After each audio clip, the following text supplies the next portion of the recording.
فقلت استغفروا ربكم إنه كان غفارا يرسل السماء عليكم مدرارا ويمددكم بأموال وبنين ويجعل لكم جنات ويجعل لكم أنهارا.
أهلا أهلا حبيبات قلبي، إن شاء الله تكونوا بخير وأنتوا عم تشاهدوا فيديو اليوم. ويا صباح الخير ويا مساء الخير مثل ما كنتوا عم تشاهدوني. وبدي كمان رحب بالصبايا اللي اشتركوا بقناة جديد، ويا أهلا وسهلا فيكن، نورتوا قناتي ونورتوا لي كل حياتي. بفيديو اليوم في تنظيف، وفي كمان تنظيف عميق للصالون، وفي كمان شوية ترتيب كمان بدي رتبه بالبراد، وكمان في هيك شوية مقاضي أو مشتريات للمطبخ. عن جد هذا الفيديو كله هيك نشاط، كله ترتيب، كله تنظيف. عن جد هيك بتعطي عن جد بيعطي هذا الفيديو هيك نشاط، انه بيحفزكم قوموا تشتغلوا، او اي شيء هاملينه او اي شيء مأجلينه لوقت تاني فيكم هلا تقوموا تساووه. فعن جد يعني عن جد هذا الفيديو حسيته انه هيك خلص هذا الفيديو كله نظافة كله ترتيب. فشوفوا هون اول ما شفتوا مثل ما شفتوا هون كنت عم بلبس وجوه المخدات. قبل بهذا الفيديو كنت مغسلتهم، حطيتهم بالغسالة. طبعا أنا وقت حطهم هدول وجوه المخدات ووجوه الكنب بحطهم أنا بالغسالة، بحطهم سائل صابون العرب، وبحطهم كمان بحط كمان دواء غسيل ومعطر، بكتر معطر شوي، لأنه هدول أكتر شي هيك ريحتهم لازم تكون ظاهرة أكتر شي، لأنه بتعرفوا الفرش مكان ما بنقعد، مكان مثلا بناخد المخدة وهيك، فإجباري لازم هدول يكون ريحتهم منعشة أكتر شي. فمثل ما شفتوا هون الصراحة ما صورت الصالون لأنه عملت له هيك تنظيفة عميقة، قلت لحالي خليني هيك أعمل من جوا بعدين هيك شوي من برا وأصور. يعني مثلا الكنب زحتهم هيك لقدام شوي، شوفي كراكيب من ورا، شفتوا هال الكراكيب كلياتهم والألعاب كلياتهم على الطاولة، كلياتهم كانوا تحت الكنب ورا الكنب. يعني بتعرفوا بالزوايا لازم يكون في ألعاب، يعني في ألعاب من الأولاد مثلا بيلعبوا بيزتوا بيحطوا هيك، فهذا كلياته ألعاب. فرتبت ورا الكنب ونظفته الحمد لله، وكمان كنست، واخر شي كمان رح امسح. هلا بتشوفوا بعد شوي عن جد هيك الفيديو هذا كله نظافة. اي حدا حابب هيك عن جد هذا الفيديو كتير حبيته الصراحة، وانا عم بنتجه كتير كتير حبيت انه عن جد هيك كله نظافة، كله هيك رواحي منعشة. وعن جد هذا انا كتير يعني انه بشكل عام فيديوهات اليوتيوب أنا كتير بحب فيديوهات في فيديوهات نظافة أو هيك تنظيف، وبنظفوا رتابة وترتيب وطبخ ومثلا وجلي وهيك، يعني كله رغاوي. فإذا أنتوا كمان بتحبوا هيك اكتبولي تحت بالتعليقات عشان أعرف، وكمان إن شاء الله هيك بعملها كمان. وهيك يا صبايا مثل ما شفتوا شلت الكراكيب كلياتها هيك على الطاولة، وبلشت أمسح الطاولة هيك تنظيفة عميقة. هلا مثل ما شفتوا كمان بفيديوهات الماضية كنت منظفة الكراسي تبعوت الطعام، بس كمان لازم يكون كم تنتيشة أم كم هيك شغلة على الكراسي، فبمسحها هيك على السريع وخلصنا.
يا صبايا أي حدا وصل معي لهون فضلا وليس أمرا اشتركوا بقناتي، لأنه عن جد قناتي كتير عم بتعب فيها، وإن شاء الله هيك حق الأرباح عن قريب، ومشان هيك حق الأرباح على قناتي، وكمان هيك أنشر فيديوهات انتوا بتحبوها وأنا كمان بحبها. عن جد أنا كتير كتير بحب التصوير. وحطوا لي لايكاتكم، وكمان لا تنسوا تعلقوا لي تحت بالتعليقات. هون يا صبايا حبيت أغير الديكور على الطاولة، شلت هيك اللي فيها شموع، مجموعة الشموع شلتها، قلت لحالي بدي أحطها تحت الشاشة وفي طاولة.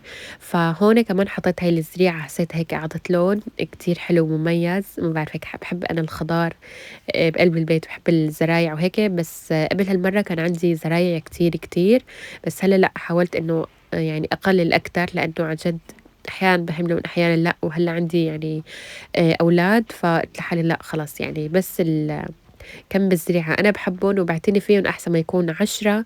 وبشوفهم بقول يعني إنه بحسهم إنه كتير علي وقت التنظيف. فمثل ما شفتوا كمان هون مسحت الغبرة تحت فمثل ما شفتوا مسحت الطاولة كله تمام. وكمان هلأ رح أمسح الغبرة تحت التلفزيون، وهيك أعطيه هيك طاقة منعشة بهذا المكان، أنظف وكل شي هيك تمام، وغير الديكور بنفس الوقت. عن جد لو لمسة بسيطة، يعني مثلا لو شلتوا مثلا شغلة حطيتوها بمكان تاني، عن جد بتحسوا هيك طاقة كتير كتير حلوة وطاقة إيجابية.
هلأ بسطل المسح حطيت له مي سخنة، وحطيت كمان شوية هيك صابون العرب عشان هيك يلمع الأرض، وكمان حطيت ملمع الجلاية، حطيت هيك شوي منه عشان يلمع الأرضيات. شُفت الطريقة هاي هيك على النت، فحبيت كمان أجربها، عن جد عطى هيك تلميع على الأرض ونضافة غير شكل، حتى يعني هذا الملمع تبع الجلاية ريحته كتير قوية وكتير حلوة ريحته.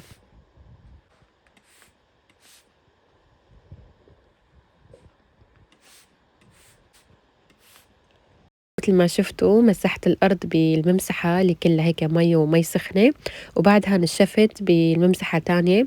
الصراحة الممسحة التانية لونها موف حسيتها أريح بالشغل، هي على طول باستخدمها، وكمان يعني أي وسخ مثلًا ما نضّفته مثلًا المكنسة، أماكن مثلًا ما نضّفناها فهي بتمشّيهم أحسن من هاديك الحمرا، بيسموها يمكن بصباص أو هيك يعني عرفتوا؟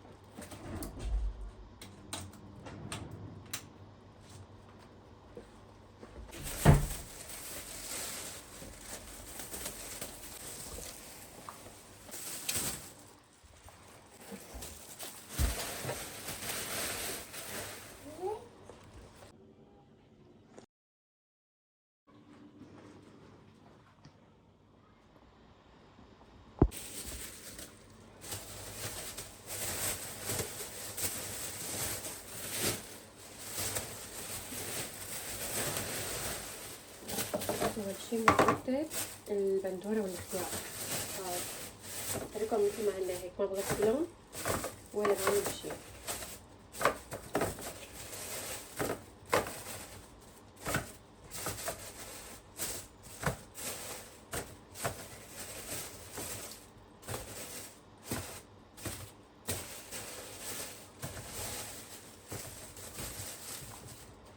الأقدام بحطهم فوقه عشان ما استخدم الجداد، بترك الأقدام.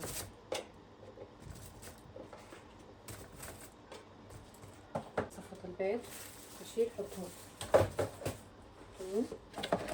تاني شي هعمل باخذ هذا الكيس الشفاف عشان أعرف يكون هيك كلّياتن لون واحد، هيك أحسن وأرتب، ما باستخدم الأكياس الملونة. بحط البندورة، طبعًا أول شي بحط القاسي بعدين الطري.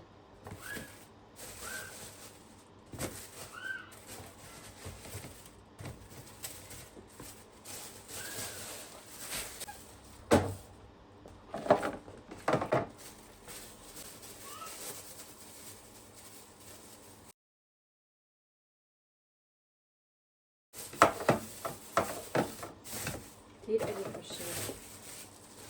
هلأ شو أكتر شي بستخدمه؟ بحطه هون الزيت أكتر شي بستخدمها، بحطها بالتبع. جبت هذا الحجم عشان يتاكل بسرعة وما يضل تاني، هيك أحسن. بحب الأحجام هيك الصغيرة تكون، يعني حتى بالطبخة جبت أحجام كمان أكبر عشان أحطها بالطبخة. مي مثلي هيك ما بحب مثلا تكون فليفلة كبيرة بحطوها على السفرة، ترجع مثلا وقت نخلص أكل وكل شي بضل هالقد نستخدمها لتاني يوم، فأنا ما بحب هيك. بحب إنه خلص وحدة تتاكل كلياتها تمام.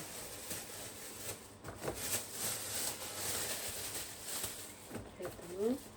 هلا هي بدي أغير كيسها وأستخدم كيس فيها لأنه كيسها شفاف.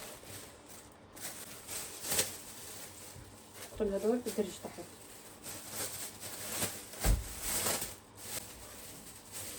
هيك بحطهم بالدرج.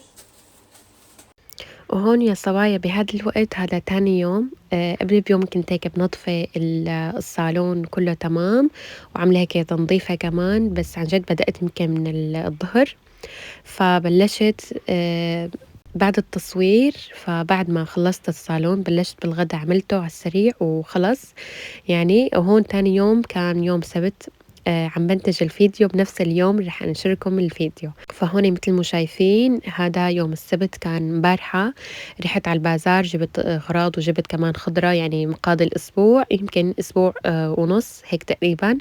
فمثل ما شفتوا جبت شوية خضرة، شوية كمان وهيك جبت كمان شغلات من اليوز بير. هلا حفرجيكم كمان شوي شوي حفرجيكم. فمثل ما شفتوا هون بدي رتب السلات بقلب البراد، بدي رتب كمان البراد وبنظف كمان جوات البراد. فهدول الشغلات لازم انه اعملهم يوم الجمعة. بس كتير انشغلت كمان بالصالون، وقلت لحالي خلص بدي اعمل الصالون لانه اهم شيء، وصله يعني فترة او اسبوعين ما عملته. فقلت لحالي خلص هلا اهم الصالون، وبعدها شوي شوي بعمل الاشياء. انا الصراحة بعمل يعني الشغل شوي شوي، يعني ما بتعب حالي إنه كلياته بيوم واحد. ما بعمل الشغلات كله بيوم واحد، خلص يعني اليوم بعمل الصالون، بعمل أشياء. فكمان وكمان بدي أقول لكم كمان عملت السجادة اللي بالصالون كمان نظفتها وحطيتها هيك برا على الشمس عشان هيك شوي تنشف، وتاني يوم كمان أمدها.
وهون يا صبايا متل ما شفتوا رتّبت البرّاد ونضّفته، وهيك شوية تنظيم كمان نظّمته بقلبه. اعطوني رأيكم كيف هيك الترتيب إذا حلو أو لأ. وهون يا صبايا متل ما شفتوا جِبت أكلات متل البسكويت وهدول الشغلات كمان لأولادي، هدول لمدة شهر، ما بعرف إذا أقل أنا ما بعرف يعني، بس يعني متل ما قُلت لكم أنا ما باحب يعني مثلًا أجيب لهم أكلات متل هدول الأكلات الكيك البسكويت وهيك، وجِبت كمان هدول لمدة شهر، كمان جِبت مكسرات وهيك مفيد للأطفال، وكمان جِبت زبيب بنفس الوقت، بس يعني باعطيهم بكميات قليلة مثلًا كل يوم أو يومين مثلًا قطعة أو قطعتين. وهيك يا صبايا هون متل ما شفتوا كمان جبت فرّامة بتيجي خشب قطعتين، كتير حبيت شكلها وكتير يعني كان سعرها مناسب، كمان جبتها من البازار، وكمان جبت من اليوزبير، كمان جبت هدول الصابون بييجوا 4 قطع للجسم كتير حلوين ريحتُن كتير، قبل هالمرّة جبت تنتين بس بالجيلي الألوفيرا، بس هاي النوعية هيك كلّها ورد وريحتها عن جد بتجنن. جيلي الألوفيرا ما له ريحة يعني صابون جيلي الألوفيرا لأول مرّة جبته ما له ريحة متل هاي الريحة، هي كتير ريحته فواحة وكتير ريحتها حلوة، كمان سعرها مناسب جبتها من اليوزبير كان يمكن عليها سعر 85 هيك يعني يمكن، بس دول 4 قطع. وكمان جِبت زيتون وجِبت كمان برغل وكمان جِبت بسكويت هذا باعمل مثلًا حلويات بالبيت، وجِبت كمان نعناع يابس، وجِبت كمان أعواد القرفة هدول بيلزموني مثلًا الفروج وهيك، وجِبت كمان هذا الكلور.